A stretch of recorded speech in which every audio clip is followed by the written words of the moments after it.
An extremely common excuse that I hear all the time about not exercising is, I don't have the time. And with 168 hours in the week, find that very few people truly do not have the time. But speaking from my own experience, what usually is the case is that if you are working a lot, or if you have a lot of stress and things like that, you can be burnt out and don't have the energy when you do have the time. So rather than focusing on doing the full workouts like you used to do when you were in your 20s, or when you had less things going on, and going doing hardcore stuff you see fitness influencers and stuff doing, just focus on doing something. When you get up in the morning, go for a walk if you don't feel the energy to go for a run. Sometimes while you're walking, you might end up getting the energy to go for that run. And then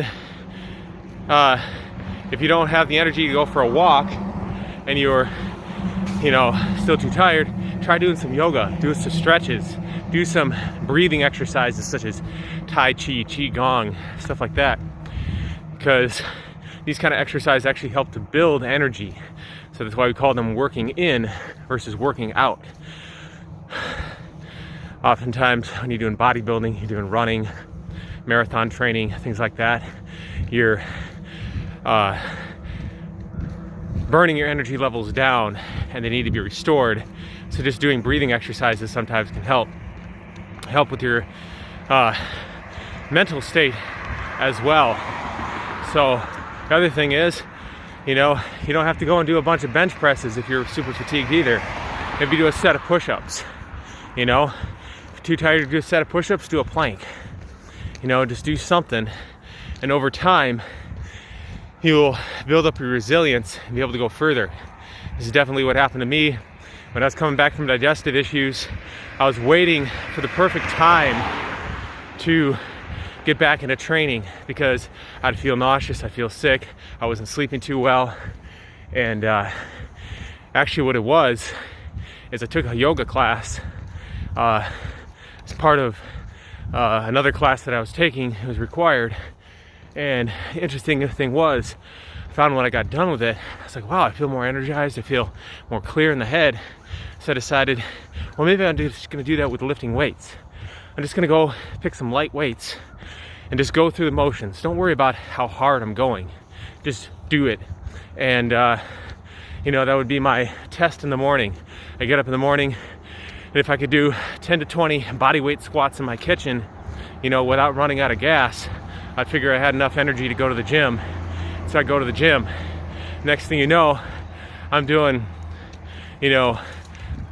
after 13 miles of walking to my job, I go to the gym and I'm lifting for an hour, 4 days a week, full bodybuilding splits.